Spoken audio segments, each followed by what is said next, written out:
തന്നെയാണ് ഞാൻ വിളിച്ചു വരുത്തി. എൻ്റെ മക്കൾ എന്നെ അമ്മൂമ്മ എന്നെ കാനഡ വിളിച്ചു വരുത്തിയത് എന്തിനാണ് എന്ന് പറ. കാനഡയിൽ നിന്ന് ആ കൊച്ചിനെ ഞാൻ വിളിച്ചു വരുത്തിയത് സത്യത്തിൽ എന്നെ നോക്കാൻ ആരും ഇല്ലാത്തതുകൊണ്ട് തന്നെയാണ് ഞാൻ വിളിച്ചു വരുത്തിയത്. ഞാൻ വിളിച്ചിട്ട് തന്നെയാണ് ആ കൊച്ചു വന്നത്. അതിൻ്റെ അപ്പൂപ്പൻ മരിക്കുന്നതിന് മുമ്പേ അതിൻ്റെ അപ്പൂപ്പനെ പറഞ്ഞു, മക്കളെ നീ ഇഞ്ഞു വാ, ഞങ്ങളെ രണ്ടുപേരെയും നോക്കണം, നീ ഇഞ്ഞു വാ.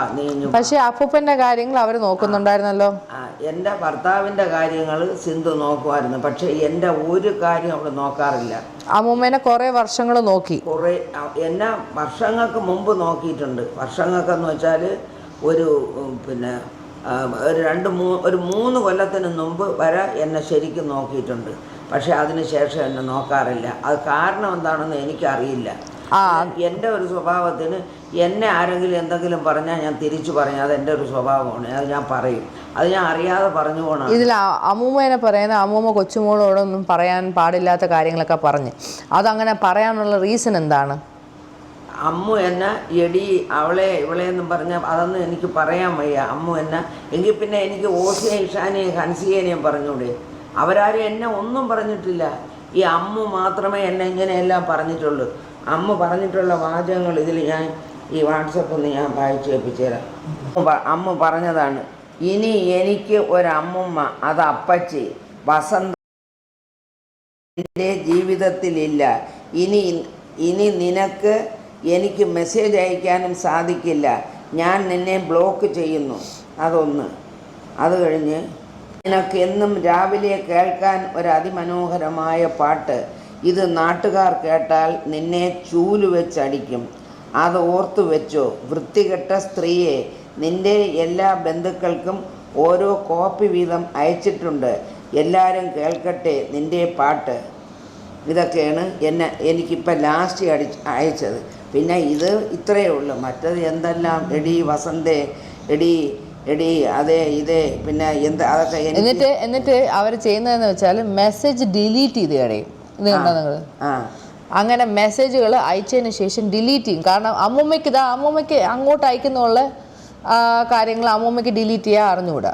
എനിക്കിതൊന്നും അറിഞ്ഞുകൂടാത്തതുകൊണ്ട് എനിക്ക് അവരയക്കുന്നതിന് ഇത് കണ്ട അവരൊരു ഓഡിയോ അയച്ചത് വരെ അവരിങ്ങനെ ഡിലീറ്റ് ചെയ്യും. കാരണം അമ്മൂമ്മയ്ക്ക് അത് എടുത്തൊന്നും ചെയ്യാൻ അറിയത്തില്ല. അമ്മൂമ്മ അങ്ങോട്ട് അയക്കുന്നതുണ്ട്, ഇങ്ങോട്ട് അയക്കുന്നത് ഇല്ല.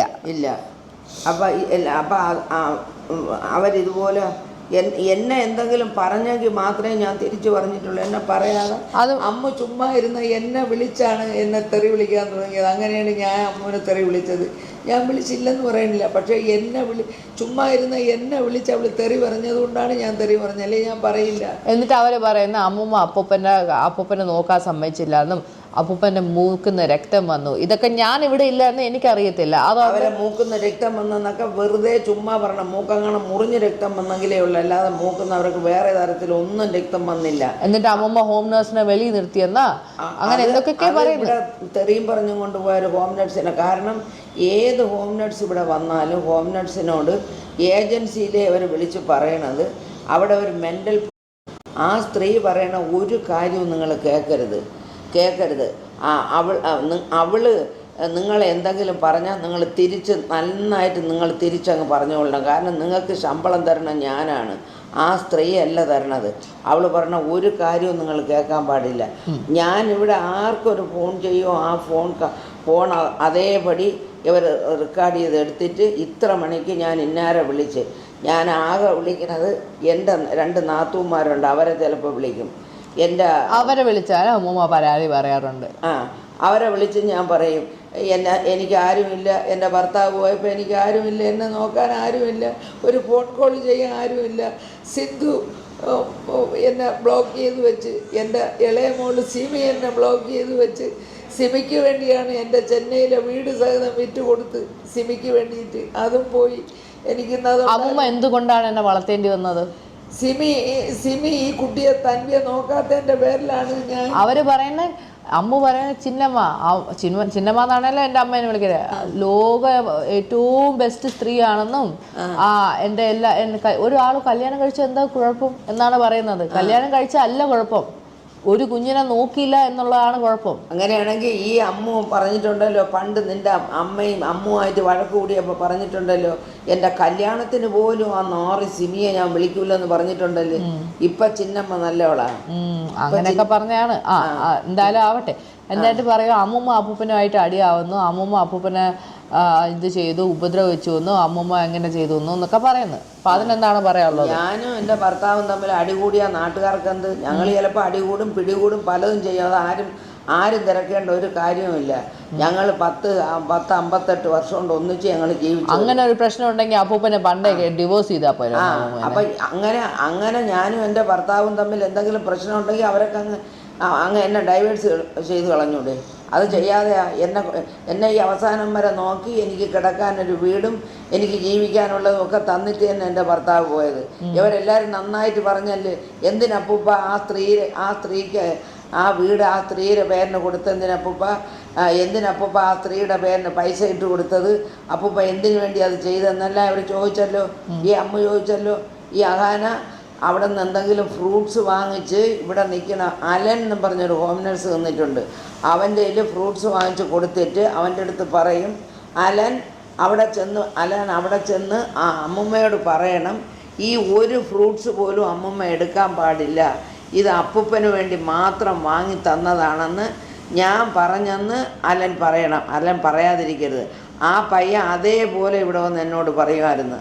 അഹാന ചേച്ചി പറഞ്ഞ് ഈ ഫ്രൂട്ട്സ് അതെല്ലാം ഒരു പേരയ്ക്ക, ഒരു ഓറഞ്ച്, ഒരു ആപ്പിൾ, എന്നാ അപ്പൂപ്പന് അങ്ങനെ ഇഷ്ടം പോലും ഇല്ല. അപ്പം എന്ത് കൊണ്ടുവന്നാലും ഞാൻ തിന്നാതെ എൻ്റെ ഭർത്താവ് തിന്നില്ല.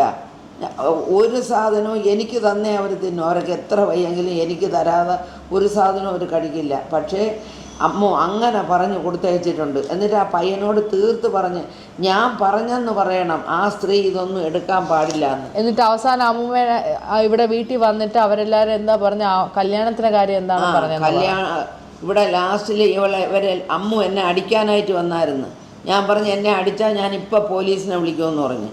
എന്നെ നീ എൻ്റെ ദേഹത്ത് തൊട്ടാൽ ഞാൻ പോലീസിനെ വിളിക്കാം. അതും അർജുനാണ് വിളിച്ച് പറഞ്ഞത് അമ്മുമ്മ അങ്ങോട്ട് വരണുണ്ടെന്ന്. അപ്പം ഞാൻ ചോദിച്ചു, ഇഷാനിയായിട്ടാണ് വരണത്? കാരണം ഇഷാനിയൊക്കെ ഡീസൻറ്റ് പിള്ളേരാണ്. ആ വീട്ടിലേക്ക് ഇഷാനിയും ഹൻസികയും ഓസിയൊക്കെ വേറെ ആരോടും യാതൊരു അമ്മൂമ്മയുടെ കൂടെ കല്യാണത്തിൻ്റെ കാര്യം പറഞ്ഞു എന്നെ വിളിച്ച് പറഞ്ഞു. കല്യാണത്തിൻ്റെ കാര്യം പറഞ്ഞത്, എൻ്റെ കല്യാണത്തിന് ഞാൻ നിന്നെ വിളിക്കില്ല, നീ എൻ്റെ കാലിൽ വീണ് മാപ്പ് പറയണം, അല്ലാതെ നിന്നെ എൻ്റെ കല്യാണത്തിനൊന്നും വിളിക്കില്ല.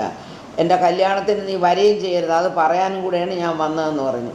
അയ്യോ മോളെ, ഞാൻ നിൻ്റെ കല്യാണത്തിന് വരില്ല, നീ എന്നെ വിളിക്കുകയും വേണ്ട, 75 വയസ്സായ എനിക്ക് ഇനി എന്തോന്ന് കല്യാണത്തിന് കൂടാ മക്കളെ, അതുകൊണ്ട് മക്കളെ വിളിക്കുകയും വേണ്ട, ഞാൻ വരെയില്ല മോനെ എന്ന് ഞാൻ മറുപടിയും പറഞ്ഞു. പിന്നെ അമ്മൂമ്മ എന്നോട് വിളിച്ച് പറഞ്ഞായിരുന്നു, എന്തോന്ന് അപ്പൂപ്പൻ്റെ മരണത്തിന് ശേഷം 4 ദിവസം കഴിഞ്ഞ് എന്തോ കാര്യങ്ങൾ എന്നെ വിളിച്ച് പറഞ്ഞിട്ടുണ്ടായിരുന്നു. അതൊക്കെ എന്തോ കാര്യങ്ങൾ വിളിച്ചു പറഞ്ഞത്, ഈ പിന്നെ സഞ്ചാന്യത്തിൻ്റെ അന്ന് പിന്നെ ഇവർ അസ്ഥി ഒഴുക്കാൻ പോകുമ്പോൾ ഞാൻ പോകാമോ ഇല്ലയെന്നൊന്നും എനിക്ക് അറിഞ്ഞുകൂടാ. അപ്പം ഞാൻ പറഞ്ഞെങ്കിൽ ഞാനും കൂടെ വരണം എന്ന് പറഞ്ഞു. അപ്പം എനിക്കിടാനായിട്ടൊരു ഡ്രസ്സൊക്കെ എടുക്കണമായിരുന്നു. പറഞ്ഞ് തീരണ മുമ്പ് സിന്ധു പോയി എൻ്റെ തുണികളിരുന്ന പെട്ടി പോയി തുറന്നിട്ട്, ഇത് എനിക്കിഷ്ടപ്പെട്ട ചുടിദാർ, ഈ ചുടിദാറും ഇവിടെ ഇരിക്കണം, ഇത് എൻ്റെ ചുടിദാർ എനിക്ക് വേണം എന്നും പറഞ്ഞ് അതിലിരുന്ന് ഏറ്റവും നല്ലൊരു ചുടിദാർ അവളങ്ങെടുത്ത്. അവളെപ്പോഴോ എനിക്ക് തന്നതാണ്. അവൾ തന്ന തുണികളെ എനിക്കുള്ള, അല്ലാതെ ഞാൻ ചുടിദാർ തയ്ക്കാറില്ല, എനിക്ക് ചുടിദാർ തയ്ച്ചു തരാനും ആരുമില്ല. സിന്ധു തന്നിട്ടുള്ളത് തന്നെ. പക്ഷേ എങ്കിലും തന്ന തുണി അവൾ മരിച്ച് 4ൻ്റെ അന്ന് അവൾ ആ തുണിയെ തിരിച്ചെടുത്തുകൊണ്ട് പോയി. എൻ്റെ മോള് അവൾ തിരിച്ചെടുത്തുകൊണ്ട് പോയി അവളിടാണ്. എനിക്ക് തന്ന തുണി, മക്കളെ നീ എടുക്കല്ലേടാ, നീ തന്നതല്ലേ, നീ എടുക്കല്ലേ എന്ന് പറഞ്ഞ്. എന്നിട്ട് അവൾ കേട്ടില്ല, അവൾ എടുത്തുകൊണ്ട് പോയി. അത് എനിക്കിഷ്ടപ്പെട്ട തുണി, ഞാൻ അറിയാതെ കണ്ട് നിങ്ങളെ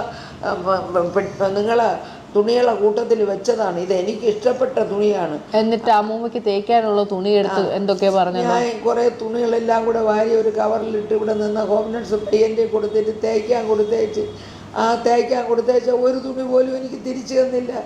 ഞാൻ ആ തുണികൾ അതിൻ്റെ ഫോട്ടോ എടുത്ത് വെച്ചിട്ടാണ് ഞാൻ തുണികൾ കൊടുത്തത്. ഇപ്പം ഞാൻ തുണി നോക്കണ തുണിയില്ല.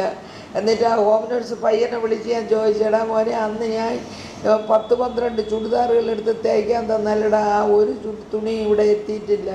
അപ്പോൾ അത് എനിക്കറിയില്ല എന്നായി.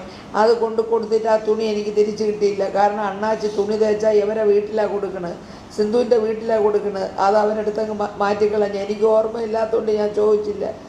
എനിക്ക് കൊടുക്കാൻ ഒരു തുണി വാങ്ങിത്തരാൻ ആരുമില്ല. എൻ്റെ തുണി അവൾ വാങ്ങിത്തന്ന തുണിയും ഞാൻ വാങ്ങിച്ചതും. എപ്പോഴും ഞാൻ ഒരിക്കൽ നർമ്മദയിൽ പോയി ഒരു 3-4 തുണി വാങ്ങിച്ചു. ആ തുണിയെല്ലാം ഉണ്ടായിരുന്നു, അതെല്ലാം അവളങ്ങ് തിരിച്ചെടുത്ത്. ഞാനിപ്പോൾ നോക്കിയപ്പോൾ എൻ്റെ വീട്ടിൽ ആ തുണിയില്ല. അതുകൊണ്ട് നമ്മൾ പോയി അതിനും തുണി എടുക്കേണ്ടി വന്നു.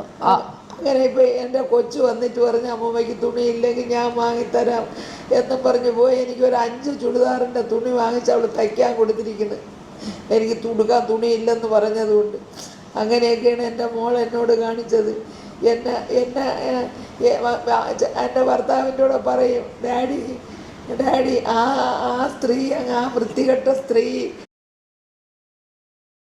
ചത്തെങ്കിൽ ഞാൻ ഡാഡിയെ എൻ്റെ വീട്ടിൽ കൊണ്ട് നിർത്തിയനാ. ആ സ്ത്രീ അങ്ങ് ചത്താൽ മതിയായിരുന്നു ഡാഡി, ആ സ്ത്രീ ചാവയില്ലല്ലോ എന്നെപ്പോഴും പറയുമായിരുന്നു. അവർ വന്ന് എന്നോട് പറയടി, ഒരു മോള് പറയണ വാചകമാണ് ഇതാണ് എൻ്റെ മോള് പറയണത്. അവൾ എൻ്റെ മോളല്ല, നമ്മളെ മോളല്ല. അവൾ ഇത്രയും ഭീകരതയുള്ള ഒരു സ്ത്രീയാണ് അവൾ. പിന്നെ അവർ പിന്നെ മിണ്ടാതിരുന്നത് എന്തെന്ന് വെച്ചാൽ അവരെ ആശുപത്രി കൊണ്ടുപോയി എടുക്കുകയും ചെയ്യണത് കൊണ്ട് അവർ മിണ്ടാതിരുന്ന്. വീട്ടിൽ ആര് കയറി വന്നാലും അവരോടെയൊക്കെ പറയുമായിരുന്നു. ഈ ഹോം നഴ്സിനെ നിർത്തി തന്നെ പറഞ്ഞിട്ടുണ്ട്, എൻ്റെ മോളെന്ന് വെച്ചാൽ ഇത്രയും വഞ്ചകിയായ ഒരു സ്ത്രീകൾ ലോകത്തുണ്ടാവില്ല. അവൾ എനിക്കിപ്പോൾ ഈ മരുന്ന് വാങ്ങിത്തരണത് അവർ കഷ്ടപ്പെട്ട് ഇവരിന്ന് ഇംഗ്ലീഷുകാരായിട്ട് ഇംഗ്ലീഷ് സംസാരിച്ചുകൊണ്ട് നടക്കണില്ലേ. എങ്ങനെ ഇംഗ്ലീഷുകാരായത്? എൻ്റെ ഭർത്താവ് കഷ്ടപ്പെട്ട് അവരെ ഊട്ടിയിൽ കുട്ടപ്പേട് പബ്ലിക് സ്കൂളിലാക്കി പഠിപ്പിച്ചതിൻ്റെ പേരിലാണ് അവരിപ്പോൾ ഇംഗ്ലീഷുകാരായിട്ട് ഇംഗ്ലീഷ് പ്രസംഗിച്ചുകൊണ്ട് കിടക്കണം. ഇംഗ്ലീഷ് എന്നിട്ട് അമ്മൂമ്മ ആരും ഇല്ല എന്ന് പറഞ്ഞു കഴിഞ്ഞാൽ അമ്മൂമ്മയുടെ ചെലവിന് ഇപ്പം ആരെങ്കിലും തരുന്നുണ്ടോ? ഇപ്പം മെനങ്ങാന്ന് എൻ്റെ അനിയത്തിൻ്റെ മോൻ, കാരണം ഞാൻ ഇട്ടയക്കുന്ന പൈസയ്ക്ക് പലിശ കിട്ടുന്നത് എനിക്ക് 18 രൂപ എനിക്ക് കിട്ടും. അറിയാതെ അമ്മൂമ്മ, എനിക്ക് അറിഞ്ഞാൽ അവർ പറയും അവിടെയാണെന്ന്. അമ്മൂമ്മക്ക് അറിയാതെ സംസാരിക്കും. 24 രൂപ കൊടുക്കണം. വീട്ടോട് ഒരു ജോലിക്കാരിയെ വയ്ക്കണമെങ്കിൽ. പിന്നെ എനിക്ക് ചിലവില്ലേ, എനിക്ക് മരുന്ന് വേണ്ടേ, അതിനെൻ്റെ പൈസ ഇല്ല. അങ്ങനെ ഞാൻ മെനങ്ങാന്ന് എൻ്റെ അനിയത്തിയുടെ മോനെ വിളിച്ചിട്ട് ഞാൻ, അമ്മൂമ്മയ്ക്ക് കാല് നീട്ടി ഇടാതെ ഇരിക്കാൻ പോലും പറ്റില്ല, കാല് മൊത്തം നീരാ. ഇത് കള്ളം പറയേണ്ട ആവശ്യം പോലും ഇല്ല. എൻ്റെ അനിയത്തിയുടെ മോനെ വിളിച്ചിട്ട് ഞാൻ പറഞ്ഞു, മക്കളെ നീ നിൻ്റെ ചേച്ചിമാരെ വിളിച്ചിട്ട് പറ, മൂത്തമ്മയ്ക്ക് 2 പേരും കൂടെ എന്തെങ്കിലും ഒരു 12 രൂപ എടുത്താലും 2 പേരും കൂടെ ഒരു 20, സിന്ധുവിൻ്റെയും സിമീനുടെയും കൂടെ ഒരു 25 രൂപ അമ്മമ്മയ്ക്ക് തരാൻ പറ മക്കളെ.